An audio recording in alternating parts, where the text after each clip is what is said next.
You're listening to The Art of Not Giving a Fuck with Garrett Dawn.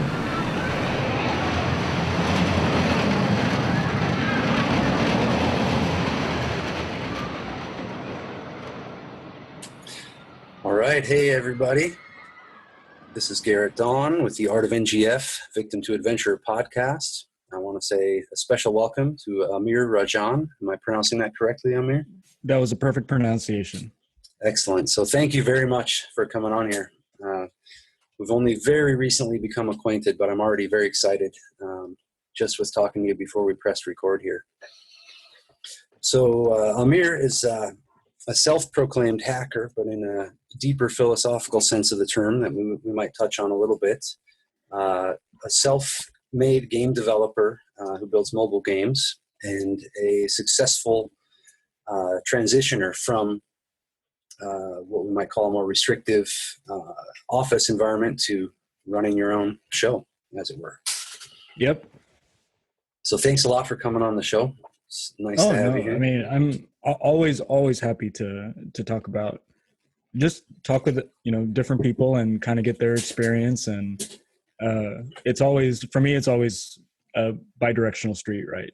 So I'm excited about being on just for a chance to talk to you. Yeah, that's great. Thank you very much. It's very, very cool. That's the attitude I have as well. So I have a few questions from some of the folks that are in my audience that they wanted to ask. A lot of them have played a Dark Room and the Ensign and a Noble Circle. Incidentally, what spurred this was I finally played through. I got past these frustrating parts of the Noble Circle. I actually added an easy mode. Oh, did you? So, I wouldn't have played it till I beat the first one anyway. I have weird gaming ethics, but it's So after three or six consecutive deaths, I removed some of the sprites, so you get one chance to try it on easy mode, and if you die again, then all the sprites come back. Oh, right. I saw that. Now I did see that in my last playthrough, and I noticed that sometimes the things would disappear or made it a little simpler. But yeah, I finally made it through to the end and watched through all the scrolling text as far as I could. Or maybe there's Easter eggs I missed, but yeah. And then I saw that, so I went and left my review, and I'm not going to say what was in there because I want folks to discover it all on their own. But I was so inspired by that I thought I'm going to look for Amir and try and get him on the podcast. So I was really happily inspired by that, and I noticed that you made a little bit of comment on related to your gaming philosophy about the pay-to-play games and yes, the various types of games in the iOS store. I've done some trainings with guys about gaming and the importance of gaming actually in retraining your imagination to not be used to make yourself suffer. And gaming is a huge component in that. And in particular, your games seem to have a real meditative component to them, and they seem to propel a person through the storyline, the universe in the game. And that experience, I think, gets destroyed by the pay-to-play model. Yeah, and I've really struggled with that. And it's bittersweet for me because I know there is more money in the pay-to-play or the microtransactions. I think there are some games that do it really well and that do it right. It is such a difficult moral dilemma that I have with myself. So I mean, even talking with I have contacts on the Google Android, the Android App Store, and then the editorial team over there, and they're really pushing ads and pay to play models and microtransactions and stuff like that, and so they have a difficult time kind of seeing the cognitive dissonance that I feel with the pay to play model. But immersion is so important to me. That's why I didn't want to break it in any of the games that I've built so far. If I built like a funny game or just kind of like a twitchy arcade game, I could do ads or pay to play or microtransactions. But yeah, for the experiences that I've created so far, it was the right decision to make for me, even though it didn't come out that great monetarily, at least for relatively speaking, for some of the other games. But yeah, it's tough. I'm going to stick to my guns until I find a better approach, or I'm, I guess, against the ropes, right? And I have Sure. to think about different ways to monetize. But if I do end up doing microtransactions in the future, they will be tasteful. Sure. It'll be me playing them from, a perspective of a gamer and saying, yes, I want to pay this and work with it. And a lot of that comes with the narrative too, around the idea of the philosophy I have with building games and then sharing them with other people. So this idea of like, hey, it's only $1. What's more valuable, giving $1 to someone or like giving them a game, right? So it's like, hey, play this game. I'm going to gift it to you. And they're like, oh, hey, I got a gift for a game. This is awesome. So some of the like short stories that I had at the end of A Noble Circle and the developer commentary, tried to communicate how I think about games and that kind of stuff. Yeah. So I'm glad you liked it. Yeah, I enjoy it thoroughly, and I continue playing it. I have probably 200 or so games on the phone. Awesome. Or give or take, I treat the phone like it's my gaming console. I treat it as a console, and I absolutely love this development and technology and the ability to have 200 different universes that I can go straight into and explore in my pocket. How insane is that? It's like Inspector Gadget reality, Yeah, and I love mobile games for that same reason, because it's hard. When I was a kid, of course, we have all the time in the world to play video games, right? Yep. We'll stay up all night. We've got all the energy. We stay up all night. We've got, our TV in our room, and we would just play all night long. It's just not the case anymore, right? I have things that I need to do, and I can't. It's very difficult for me to sit down for a full hour to 2 hours to commit to a video game. So being able to play something that I enjoy and that's meaningful in like 5 to 10 minute increments is great. It's lots of fun, and I think that's one of the sweet spots that mobile gaming still hasn't grown up and filled yet. There's a bunch of like arcade games, but with regard and really polished arcade games. But as far as games that deliver a narrative and capture kind of how you felt, playing, the old RPGs or some of the old stories or stuff, that hasn't been captured really well in mobile yet. And that's kind of my niche and trying what I try to do. But yes, I love mobile for that reason. And I do see it as a game console too. Yeah, it's a great tool. And I noticed I had to transition out of, I really like games like Dragon Age and, Star Wars Knights of the Old Republic or those types. I was amazed that Knights of the Old Republic is on the phone. That's that's kind of phenomenal. But yeah, I noticed I've stopped playing even a lot of games on the computer. I'll still occasionally play something on Steam, and then Path of Exile and Diablo 2. But outside of that, it's very. Even the games look amazing, but I don't necessarily go for them until they're on the phone, because I know I won't. That could be 10 minutes right when I'm laying down to bed, and I could play it on the phone that I would never do on the computer. So yeah, It is a transition from that. So speaking of which, what games do you remember the most? Like what were the big influential magical games when you were growing up? It's sad because I didn't actually beat it, but I played it with a friend and I watched my friend beat it. Xenogears was one of the moments where I had my epiphany that I really, really love this stuff. Not just game development, just games in the world in general. And it was Xenogears. Basically, the moment I remember was it was the first time I got a TV in my room. So until then, I had to play my PlayStation, in the living room, and I couldn't play it in my room. And I got maybe a 15-inch CRT, which had the audio video cables in the front, right? So, and like the dinky thing, and I had to put it on my wardrobe right above my bed, and I just had it there, and then the PlayStation hooked up to it, and just playing Xenogears, and it was at night, everyone's asleep, and me just staying up and playing it. That was a very memorable moment for me, and that's when I was like, yes, this is a big part of who I am. And delving into stories and things like that. So that one was memorable. More recently, I love the Dark Souls series. I've sunk so many hours into mastering that game, and the art of mastery and exploration that comes with that game, and the narrative that there's really not any cutscenes. It's all about the world that you're in. So that immersion for Dark Souls it has been influential. The SquareSoft series, pretty much any RPG has shaped how I view games.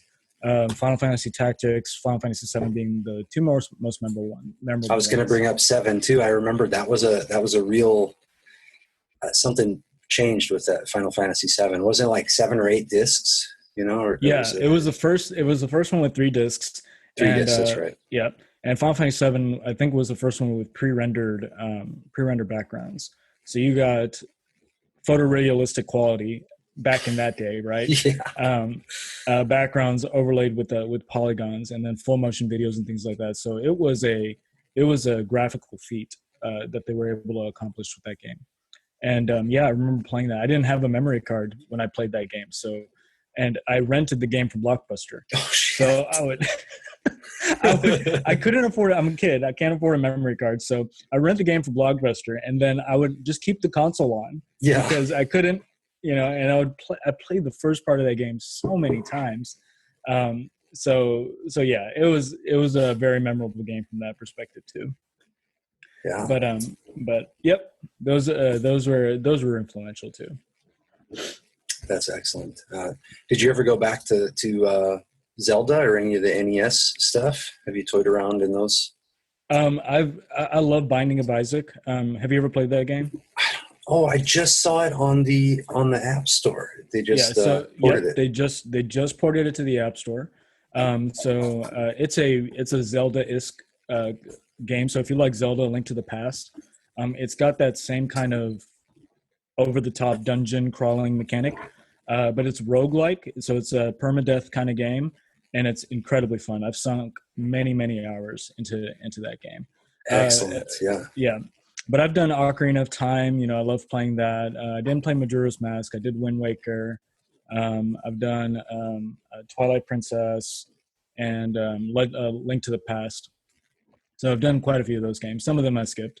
Sure. Skyward Sword. I had the Wii U, but I kind of was done with the Wii U at that point.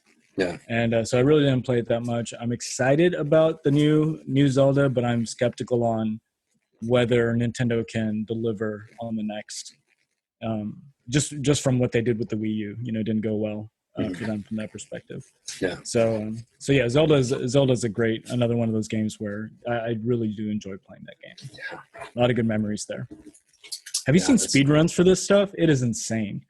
If you go to Link to the Past speedruns, there's also speedruns around Ocarina of Time, where they actually exploit programmer errors, developer errors that were in the game.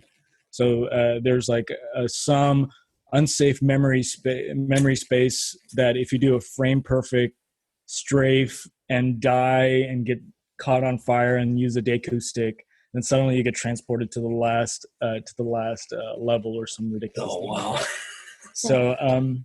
So if you type in if you just Google Ocarina of Time speedrun, you'll see different people doing speedruns where they use glitches in the game to exploits in the game to actually beat the game. So one guy he explains everything during the speedrun, exactly what he's doing, what memory addresses are being affected, and things like that. And he beats the entire game in 15 minutes. Wow. So it's like, what? It's absolutely ridiculous. But it's cool. It's cool. Yeah. Well, you once go ahead. I actually have similar. It's funny that they exploit the game like that with the bugs. In a dark room, there's actually a bug with torches. So if you go to the towns or the cities, it requires a torch to get into the town, but it doesn't actually decrement the torch. So the caves does the decrement, but for towns and everything else, it doesn't actually deplete your torch amounts.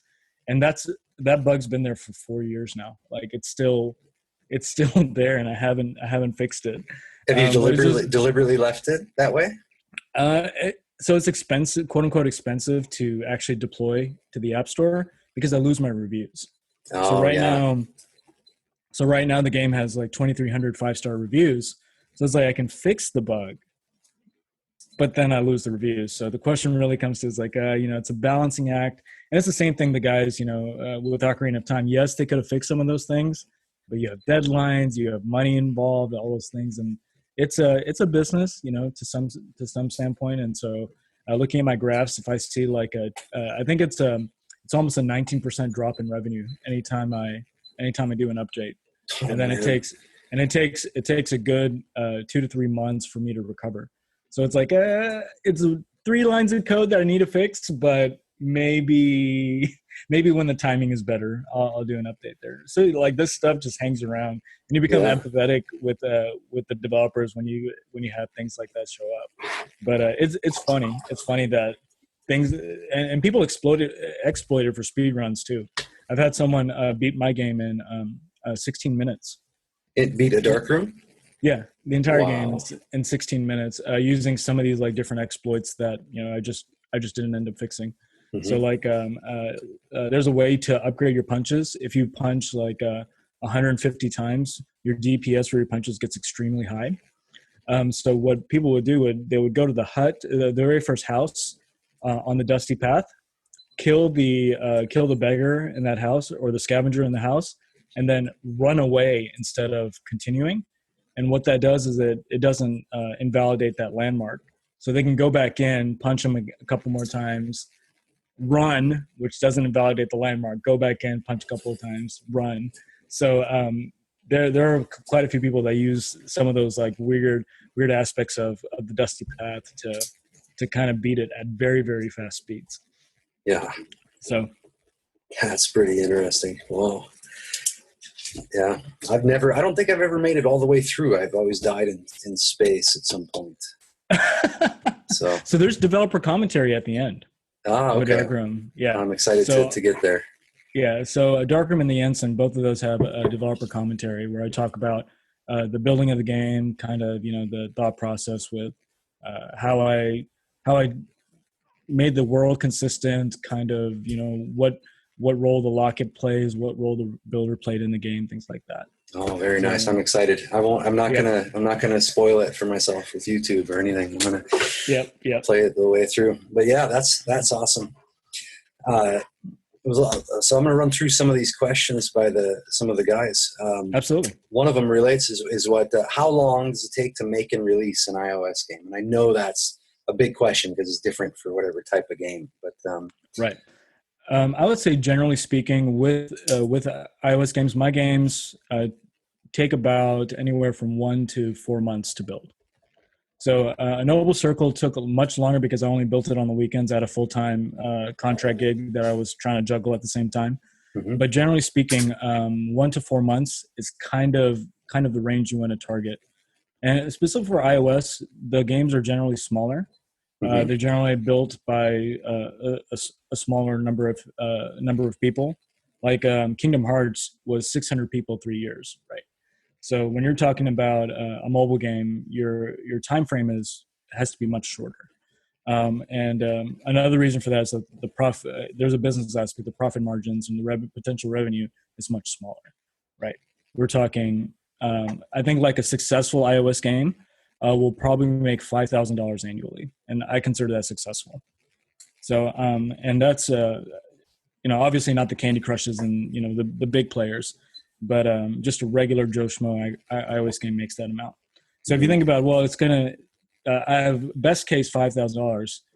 How much do I spend working on the game, right? So you have to kind of limit it from that standpoint too. Mm-hmm. Darkroom took about 4 to 5 months to build. I was learning the platform at that point in time. So there was a learning curve there. The Ensign only took about 2 months. A Noble Circle took 14 months, but only on the weekends. So if you kind of do the math, it kind of comes out about to a 1 to 3 month period. And then I'm working on a new game called Mertz, Mildly Interesting RTS. And I've been working on that for 28 days so far. And it's almost ready for release. So it's right in that point. Yep. So do you use the, the top charts and in any way to influence where's the connection between your imagination, let's say, the creative process versus the having to fit it into some kind of framework? It's tough. It is difficult. The interesting thing, though, is that the constraints actually help. So if I work under the constraints that I have to finish, I have to have something playable and released to the App Store in, let's say, 6 weeks, V1 in 6 weeks. That makes me focus. And it makes me focus on the specific things that I want to show in the game and convey in the game without all the fluff. So it limits creativity. Of course, with a Noble Circle, my most recent one, I wanted to add so many different kinds of units. I wanted to explore, I explored the scientific aspects of the Planck length and the size of the universe. I wanted to also talk about space time and multiple dimensions and some of those other aspects. And there was a lot of quote unquote things that I wanted to do, just didn't have the time or didn't fit into that box. But I'm glad that I have it, because then the worst case is I never ship anything, right? So you keep toiling away and trying to get all these creative juices out, and then suddenly, it's 3 years have passed and you still haven't built anything, right? So, or released anything. So I've made peace with it. I guess that's probably the short way of saying I made peace with it, and I do see it as a benefit. Seeing the constraints as a benefit. Another benefit that I have, I guess, is I'm one person. So the types of games I build, it's got to be, I can draw, as you saw in the sketches, I can draw pretty well, but I'm still one person, right? So I can't animate 50 characters. Right. So maybe I have enough bandwidth to animate one character. So those kind of constraints of being a single person help from that standpoint. And of course, Raphael did the music composition, and so doing small collaborations, again, it's good to have those kind of constraints. Yeah. It focuses your creativity, surprisingly. Yeah, that makes sense. I've experienced that with writing and creating courses and anything like that. Yeah, fitting it into some presentation framework. Yeah, and often you have to cut a lot of stuff that you imagine would be able to be included. But I guess in your case, if it's successful, if you really wanted, you could add a chunky update. Yep, I can do a part 2. I can do. There's a lot of options there to if I want to scratch that itch again. Yeah, that's great. So the next question was, how did you actually make this transition that you mentioned from sort of the more restricted office life to the life you have now? And that's both on the practical level on the ground, plus the emotional, intellectual thing. How did that feel to actually go through that? So it happened very slowly, very, very slowly. So this is I guess, story 15 years in the making, unfortunately. So I was a very judicious saver. So I graduated. So I graduated high school in 2001. Took 2 jobs, one at Blockbuster and another one at a data entry job. Saved up enough money to go to community college. Then I spent 6 years pretty much going to school and work and balancing all that. And I graduated with a degree of software engineering and computer science. And I landed my first high paying job. And I figured, I've been a college student this entire time. I might as well keep living like one. And so I spent the next 6 years continuing to live like a college student until I saved up I think it was about $85,000 in the bank, and then another $60,000 in retirement and 401ks and things like that. So, and I mean that was in 2013 is when I quit my job. So from 2001 to 2013, it was work, right? It was discipline, and it was that aspect of it. I don't know where I read it, but basically there's two types of pain: the pain of discipline or the pain of regret. So I decided to take on the pain of discipline, and then that's when I said, okay, it's 2013. I've got enough savings in the bank, and then some. to maybe take a year off and just do whatever I want. From the perspective of not, nap all day, but I have a creative aspect. I have the entrepreneurial aspect in me. I guess that's just how I was wired. But just work on what I wanted to work on, as opposed to just being a nine to five corporate person. So I was like, all right, chips are on the table. I've already put them there. I've sectioned off 50K, and when that runs out, I'll go back to work. And so that's kind of how I started it off. Mm-hmm. And that's when I came across the web version of a dark room. And so I contacted Michael and talked to him and said, hey, let me make the iOS version. I made the iOS version. I started making some mailbox money, and then, of course, it went viral and hit the #1 spot in the App Store. And that basically, complete utter dumb luck. I wish I could tell you it was anything more than that, but that's kind of what let me continue to build games and all that good stuff.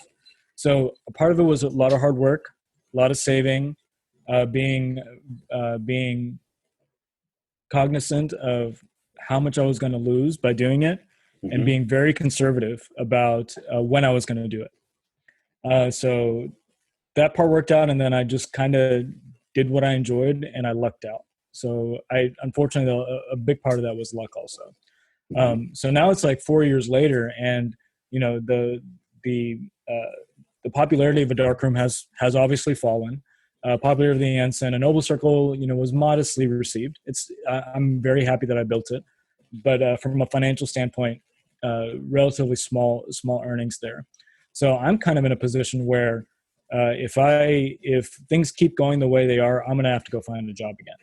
Mm-hmm. And it's from a mental standpoint, at first it was kind of it was kind of a punch in the gut, right?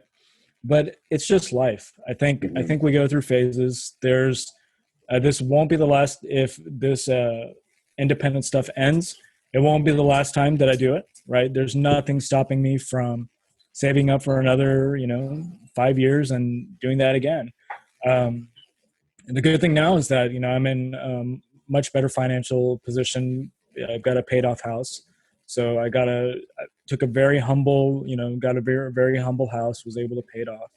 So no mortgage and things like that. And it just puts me in a position to say in the future, I can save up money and do it again. Yeah. So the mental aspect of it is initially was I needed to get out of corporate development. I needed to do something for myself. Now that I've done it, I know that I can always go back to it and do it again. And I can always go back to corporate and do it again. And it's okay, because everything is kind of temporary from that standpoint. Well, yeah, that's your truth of existence in a way. Yeah. Yeah. So I find solace, in the good and the bad, definitely in the bad, is that it's temporary. There's going to be good things that are going to happen, and there's going to be bad things that are happening. You just keep being true to who you are and continue to work within that, I guess, framework. Yeah. So when I did quit my job, I did end up selling a lot of what I owned, just so that I could focus on really what I wanted to do. Yeah. It's that same thing as, like, I have stuff now. Like, I look around, I have a house, I have a computer, desk, and all those things. But it's okay, because I've walked away from it before. So there's no like mental overhead for having stuff anymore, because I've shed it before, right? Yeah. I've done those things. You've done it once, and then it's not scary anymore. So I think that was something that was really great to be able to experience. Yeah, it makes total sense. And I think then, even if you did find yourself working at some point, you're the one in charge, and essentially it's kind of like the place who employs you is working for you. If you actually have a mission, if you have an aim, if you have something you're doing, or you need the money to put together, and you're doing your life as you just said, whether you're doing it, whatever way you're doing it, doesn't change who and what you are and what you're able to, how you're going to function. And I think the financial, again, a lot of it, I do go back to some of the financial discipline that I have. It puts me in a position where I'm not stuck.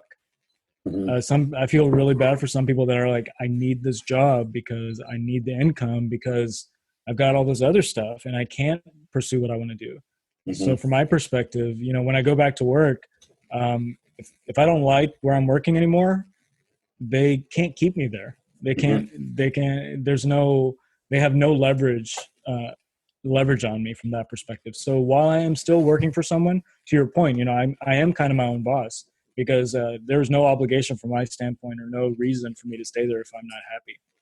And that's great. And that it's part's good to, great. Yeah. No neediness, and the neediness is what lets other people completely dominate the situation. So Yep. Yeah, that's a very important point. One thing that comes to mind I just want to mention is that, and I don't know if it's something you've already thought of or would fit for you, but is that there's probably a huge market, even if there's a million other products like this, but probably a huge market for specifically geared toward want to be indie game designers, for how to get started, how to go from zero to your first iOS app or app game. Maybe right. for nerd indie wannabe game developers who have some of the coding skills or can duplicate them with software or whatever it is. That, to me, even might be a product or a workshop I would buy and watch on video online. So shameless plug, I do have a book out there. I actually wrote a book called Surviving the App Store. Right, I saw that book, yeah. Yeah, so if you go to leanpub.com/surviving the app store /C as in coupon /free, you can download the book for free. And of course, any one of your listeners can download the book for free. But yeah, it's kind of a start to maybe some of this like more brand creation or workshop creation. Again, just going back to the mental struggles that I have, I am I guess what you call a self-aware introvert. If it was my choice and I had all the money in the world, you could lock me in a jail cell with a laptop, and I would be totally happy not interacting with any human being for the rest of my life. Yeah, I feel you completely. Yeah, I know.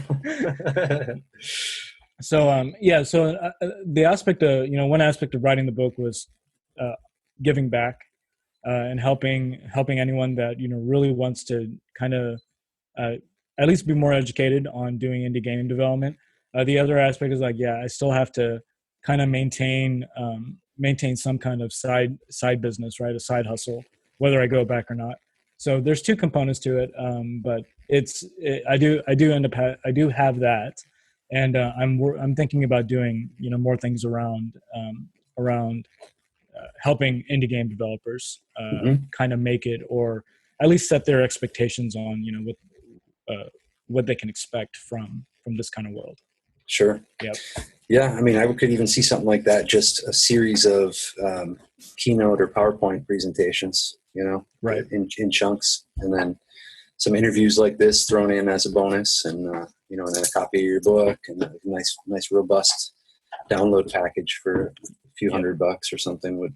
Because it would have that value if it helped a person actually accomplish that. Yeah, and the emphasis is that surviving the App Store, right? It's like, this is conservative, right? This is, you kind of want to do it. Here's what you got to know going into it. You're not going to make millions, but this is your best chance at least going in and making something. Right. So yeah, I talk great links on that. And yeah, I mean, I definitely want to build out that course, I guess, that curriculum.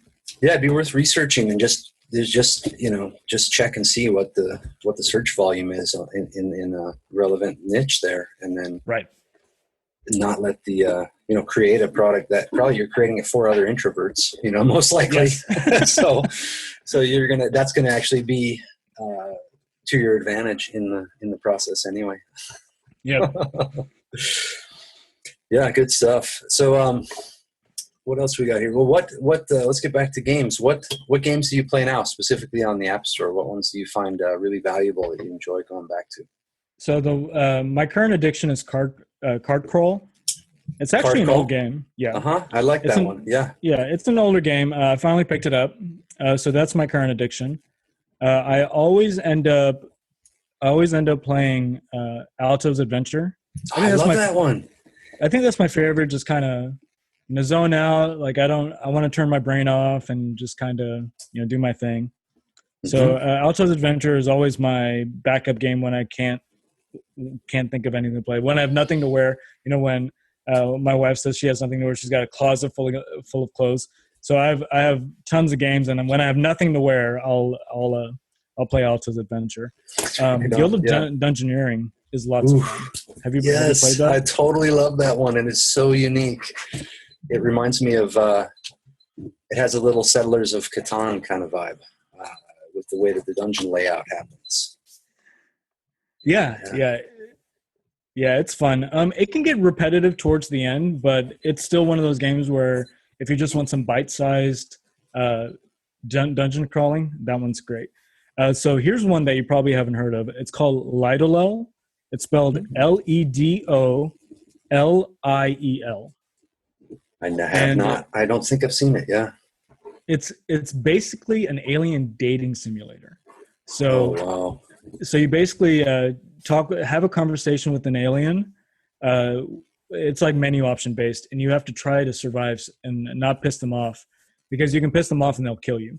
So you basically go and have some diplomatic relations with multiple alien species and see how far you can get before dying. So it's worth a chuckle. Like it's interesting. It's cool to see this kind of an innovative game. And the guy that built it, he's got a couple of other games. Donzol is similar to Card Crawl, and it's the card-based dungeon game. So you might end up liking that. But if you follow him on Twitter, or if you just kind of research him, he's a really interesting guy. I think he lives off a boat. Oh wow! And he's I think like an English major. He's got more of an English background, so he doesn't have like a professional development background. And he's made all these quasi experiments, quasi games that two of which I just mentioned, and they're kind of explorations in language and explorations in how to communicate what needs to be done in a specific situation without explicit instructions. Mm-hmm. So it's really cool. He's got a profound passion for communication and language structures and things like that. So it's cool. It's cool to see that. So those are two fun games. I think those are probably the big games that I've been playing recently. And a game that the unfortunate part is that, it goes back to time. I want to play this more, but I just don't have the time. And there's two games that fall into that category. One is Nameless, and the other one is called Doom and Destiny. And both of those are your old school RPGs. Doom and Destiny is your kind of like your Final Fantasy VI sprite-based 2D RPG, but it's really tongue-in-cheek and doesn't take itself too seriously. So you get some nostalgia aspects in the game, and kind of funny dialogue and stuff like that. And Nameless, it's kind of a what's it called, like those are they called B horror movies, B style horror movies, B grade horror movies, whatever they're called. Yeah. But Nameless is kind of like a B scale RPG. Again, it's kind of one of those retro nostalgia aspects to it, and you're like this hacker, and it's got old school SNES graphics. So those are two games that, again, it's like, I want to play this. You got to kind of set aside a good 20, 30 minutes of sit down and play time. Yeah. But those two are on my long playlist. I actually have a category called long play, and I have quick play. So depending on how I feel, I'll either go into my long play category or my quick play categories. Mm-hmm. But those are two of my long play games. Do you do any? I've been thinking of doing this on one of my own sites, but do you do any reviews for game reviews? Like with an App Store affiliate account? I haven't done any affiliate accounts. I'm pretty active on Reddit though. Mm-hmm. So there's usually there's a subreddit called r/gaming. Mm-hmm. And about once a month, there'll be this one gaming post about how terrible mobile games are. So I'm very vocal about mobile games and saying, yes, the games that you continue to play are terrible. Stop playing those games. Here's a list of, 30 games that are not terrible and that are made by really good people that care about gaming and all that other stuff. And so I've gotten a bit of a reputation to be the guy that talks about some of the good mobile games that are out there. I also, I've started a quasi blog entry. If you go to my blog, you'll actually see it's called Explorations of Mobile Games or whatnot. And it's just a screenshot of all the games that I've currently installed or at that point in time.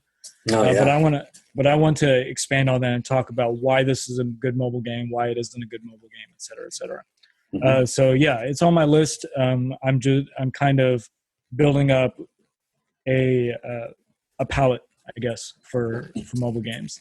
Yeah, it takes time. Yeah, it's excellent. It does. Yeah. Yep. Well, a lot of the games you mentioned, I realized I haven't played those ones, but I had bought that guy's bundle of 4 games, the David. Oh yes. Mondu. Yeah. So that's great. They're haunting a folder somewhere. Yep.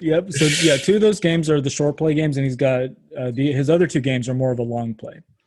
And again, it's just really interesting how he did that. So this isn't a game, but it was just one of those things that I don't know, just captured my attention with regards to usability and just kind of experimentation. It's called Drone Tone, DRONETONE. It's a buck, and it basically is like a scary music mixer thing. So you get to pick between like 5 or 6 different sounds, and you kind of mix them together to create an eerie tone. And it doesn't sound like a lot, but I've found myself going back to it over and over again, kind of doing different mixes, and I'm surprised at how consistent it is with being different, but still conveying the same tone of a scary scenario or a scary experience. So, and it's just a little sound mixer thing, but I really liked it a lot. Yeah, that looks really cool. Drone Tone. So let's see. Oh, I was wondering if you played. Did you play that Fahrenheit, the Indigo Prophecies? I haven't played that yet. No.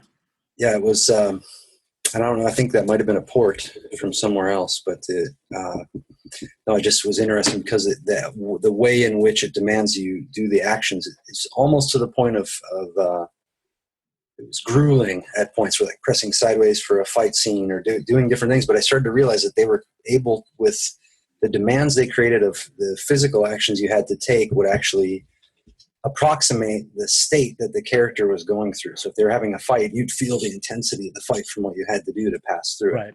Or if they were climbing a pipe, you had to actually like move the hand and then swing it up and then move the other, and it had to be timed correctly. And when you fell, it felt like you were falling, Yeah. So it had some of those. I just found that I'd never experienced that with any other mobile games until that one. Yeah, I'm also really excited about augmented reality, augmented reality stuff.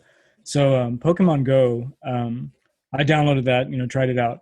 The biggest thing that made me have my aha moment with Pokemon Go was when the Rattata was on the table, and I threw the Pokeball and it bounced off the table, and I missed, and it bounced off the table and it rolled. So that was like the aha moment for me was, wow, they can detect an image and in such a way to know that it's a flat surface and then convey some kind of physics against that. Yeah.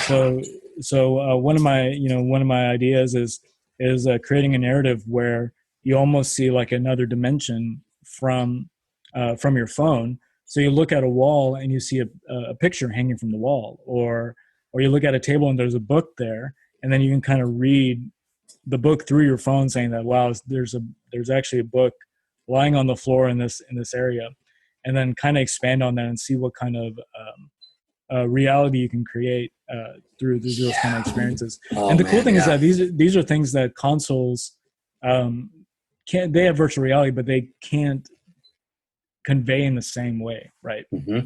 So I think that would be So cool. So Yeah. cool to be able to build something like that. Yeah, I'd love to see how that translates through your gaming philosophy and creativity. That would be excellent. Terrifying. Yeah, wonderful. Yeah, jeez. Did you see Abel Black? Yes, I actually interviewed him for my book, Scott. Oh, you did? Okay. Yep. Yeah, he's one of the guys that I interviewed for my book. Yeah, I love his game. If you like Abel Black and you have time to play console games, play Soma, Soma. Soma, okay. Yeah, it's got the same kind of existential theme going on about it, and about what it means to be human or alive or sentient, and some of those other aspects. But yeah, I love that. I love that narrative aspect to it, and how he conveyed the game. So a bit of a critique on his game, though, and I would say a bit of a critique across the board for game developers, especially mobile. You want your dialogue and you want your text to be small bites of text. So he had quite a bit of walls of text. Recently, Fire Emblem, came out. There was a lot of dialogue that happened before you would get into the action. Mm-hmm. And I'm not saying you can't have dialogue. I'm just saying that you need to split it up and keep the pace up and high instead of having large amounts of text, and that can affect people's engagement in a game, especially mobile. So that's the one criticism I had about his game, but the rest of it was great. It was really, really well done. Yeah, I noticed that. I was playing through that Joe Devers Lone Wolf, and I noticed that by about a quarter of the way through, I just started speed going through the passages. I would just go get to the action, and so it was a wonderful idea, but it doesn't quite ever execute unless you treat it as a book that you're interacting with. Then I could see if you really liked the story, but it can't be delivered as a game that then becomes a book. Yeah, and you just have to be really careful with that. Same, I struggle with the same thing in Noble Circle, kind of chopping up the story in such a way where you get a vista, some visual reward for getting past a hard part, some narrative, some gaming, in between all that, and trying to chop that up. Of course, the developer commentary at the end gets a little wordy, but even then, I try to convey some kind of pacing that you get by just tapping, right? Mm-hmm. So space in between the words, and what's not there, right? That spacing is becomes also very important. But it's tough. It's tough. So one last thing I wanted to ask is what drives your what's the real deep nugget of philosophy, or what is it that you're pushing out that then gets clothed in the experience of a game? You know what I mean? Because most of your games are happening inside the mind. They're not happening on the screen. There's just enough indication of the thing to then allow the construction of it inside the imagination. So, but what is it you're pushing through that? What is it that motivates you to do it? So I think the two main things. One is for narrative, and the other one is for game mechanic or game mechanics. Right, together they make gameplay. But the game mechanic with me is always mastery. So mastery to the whatever nth degree. Right. So in Noble Circle, my high score on Noble Circle was 750. So I've gotten through the game. So you get the high score by basically having consecutive forward movements without getting killed. So if you look in the bottom left-hand corner, you'll see the high score there. So there's a mastery component. Even the Ensign. The Ensign's brutally difficult, but I got to the point where I could beat it without ever dying. Right. A dark room, same idea there. Its mastery was more around the speed of how quickly you can finish the game. So with regards to gameplay, it's always that idea of the game has presented a challenge to me, and it taught me something without explicitly telling me that it was trying to teach me something.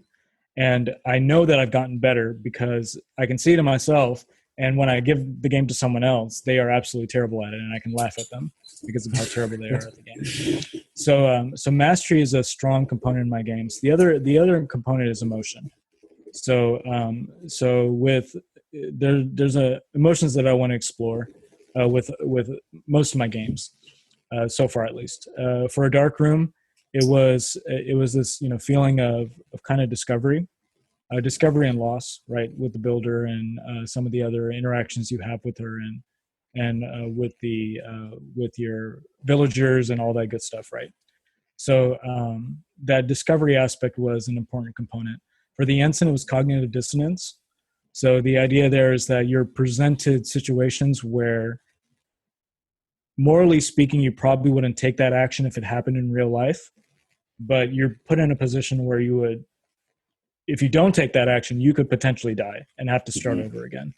So it kind of challenges you and says, are you really going to stick to your guns and continue to be consistent in the game as you are in real life, or are you going to feel that cognitive dissonance, that feeling of being contradictory to yourself, but somehow validating it because it's just a video game, or it's just on my phone, or it's just this one time, right? So that was something that that was an emotion I explored in there. A noble circle, a lot of the emotion that was there was this experience of awe, or especially the whole universe and Planck length and some of the scientific stuff that I was doing in there, which is this feeling of the world is much bigger than you realize, and just that moment of taking that in and feeling that, and that's what I was trying to capture with that game. So emotion is a extremely important part, and a lot of the aspects of emotion that are in the game are things that I've almost draw from my own personal experiences, what I felt in my own life, right? And I think that's what makes it that much more real. Yeah, there's some depth to it that's remarkable, and probably relates to it going viral in a way too, that people were experiencing something that they didn't think was going to happen in their handheld device. Right. Yeah, and it's just again back to a dark room. I still don't know why it went viral. Right. I still don't know why it caused the ruckus it caused. I don't know. I don't know why it's been downloaded 2.5 million times. I can't tell you. Right. Yeah. But it has, and it's touched a lot of people in very specific ways, and they can relate to it in their own unique way. So Yeah. I'm happy about that. Well, like I said, it gives just enough data for the game to be created inside one's imagination, and it's all up to the person. But you can start to see the caves or see the house. It's going to fill in the blanks. Yeah.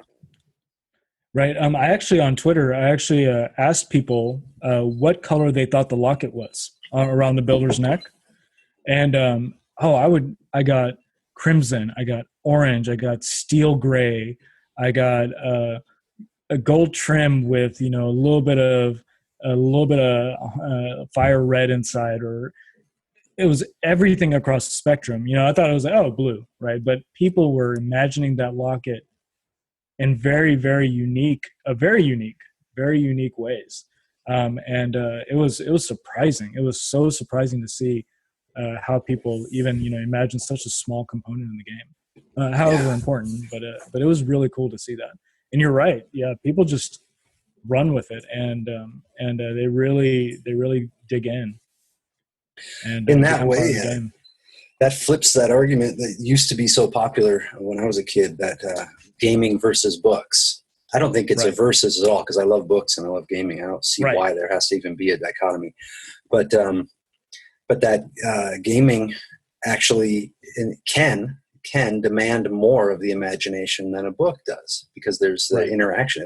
You have to be identified with the character to go through it, where you could essentially keep a book distant from you analytically, whereas a game you almost can't. It requires some input. So the last thing I'll ask, I know we're running short on time, but is do you notice any crossover between, like you said, you learn things while you're gaming? Where do you see that crossover then in your experiences in this reality? So you learn something in gaming, and then maybe you notice it in behaviors, or so one thing is that it's really hard for me to get immersed in a game So I think just being a game developer, once you've, I guess, opened the veil and become the man behind the curtain, you start looking at games very, very differently. You still appreciate it, still enjoy it, but some of the, something's missing now, right? There's a component of it that's missing. With regards to just the general aspect of creativity and kind of my whole all that I've went through, I think it's frustrating that in the real world, so many people are still in a position where they can't pursue what they really want to do because of what family they were born in, or what kind of financial situation they were born in, or just making mistakes, the wrong mistakes, and being quote unquote punished to a 40-hour week gig, and where you have to deal with rush hour traffic and all that other stuff because of X, Y, and Z, or maybe because of what the media portrays as being successful or important or things like that. Mm-hmm. And it sucks. I see it more and more now. I'm much more aware of that. And like again, I said, even right now, I'm not making a ton of money off my games at this point. Mm-hmm. And so I can make easily triple what I'm making right now just by going back to work. But there's that aspect of it where it's not what I value anymore, and it's the time. The time that I have right now is so important. And when you buy something and it costs X number of hours of your wage, right? If you made $10 an hour and you bought something for $100, you're like, oh, that was only 10 hours of work, no big deal. But it becomes much more heavy when you say you gave up 10 hours of your life. You as a complete human being for that thing, right? So it wasn't just 10 hours of working in an office. It was 10 hours of who you are, and you gave up a part of that to go to work, and now you're trading that part in for something, some material thing, and whether that's worth it or not, right? And so I'm much more cognizant of it. I'm not guilty about buying things, but I'm more cognizant about some of the physical, things that the requirements, quote unquote requirements that we've imposed on ourselves for one reason or another. Sure. And for those that have played a Noble Circle, I try to convey that in the violinist. So I don't know if you got a chance to read the story about the violinist and how she was playing the violin on the stage for that group of people. But if you it was the Passion subheader. So if you go back to Noble Circle and read the Passion one, it kind of conveys that same thing in the short story that I have at the end. But I think I'm just more aware of that. So not necessarily specific to gaming, but just deciding to say, hey, I'm going to sacrifice some of these worldly things to pursue some of the more internal things. And now I come back and it's like, yeah, that was totally worth it. And I feel it sucks that other people can't do it for one reason or another, self-imposed or outwardly imposed. Sure. And those usually work together in conjunction. Yeah. And, it makes me wonder how society as a whole, not going political, but society as a whole, government, or smaller groups can empower that. And why do we continue to not help anyone that wants to do what they want to do, actually do it? And so it's tricky, it's weird. Mm-hmm. It's the greater good over being selfish, and that's difficult. Well, I found on a person to person level, which is where we actually end up operating anyway, then that can be achieved, sort of I call it an oasis of sanity, or, a little bubble of goodness or something, that through interactions, just like if I play one of your games that create that. I'm in the experience, we're right there, and no matter what's going on for that moment, that's the universe that's happening. And then in our interactions with each other, I think that's where the self-imposed restrictions, and sometimes the externally imposed restrictions, can be dodged or worked around, or you can achieve a lot in spite of. that, even if it meant sacrificing a little bit of sleep, or like you said, ditching the storage units or garage full of stuff that might be just keeping you down, or at least evaluating whether or not all the things you think you need are actually necessities or will even bring satisfaction at all. So it's interesting to have you bring all that up, and to have gone through it all and then not be afflicted by your own belongings. Yeah. And I think a lot of it is perspective. Mm-hmm. Well, that comes through experience. Yeah. Yeah. Yeah. And I think a lot of it is perspective, or relative to what, right? So if all you know is X, right? If all you know is someone standing on your foot and that hurting, you don't know what it feels like for someone to not stand on your foot anymore. Mm-hmm. So you just kind of accept what's there. So for those that, want to explore different things, just get out of your comfort and just have something to compare it to. Yeah. And I think that just gives you perspective, right? You might not like it, right? You might try sushi and you might not like it, but try it, and then you have perspective on the foods that you do like, right? Just some variation of that. So it's hard, but you keep doing it, and it just becomes easier. It becomes more comfortable. Yep. Well, that's exciting, and it's actually it's cool to hear that you're in the, we're all in that same. I don't want to call it a struggle, because I think life is absolutely wonderful, but caught in that same. It's the human condition. Yeah, right? The great game. Yeah, the bigger the macro game. Yep, the huge human condition. It's it's part of it. We're all part of it. Right. We all know absolutely nothing. We're all trying to figure it out, and it's okay. Well, I appreciate your efforts in that direction, and yes, and helping to elevate gaming to its proper stature, as well as a real imagination tool, a real immersive experience, and something that's an adjunct to this experience of life, rather than something separate or something to feel guilty or bad about. Exactly. Yep. Very cool. But, thank you for having me on. Thanks so much for coming on, Amir. Yeah. It's a great discussion. Conversation.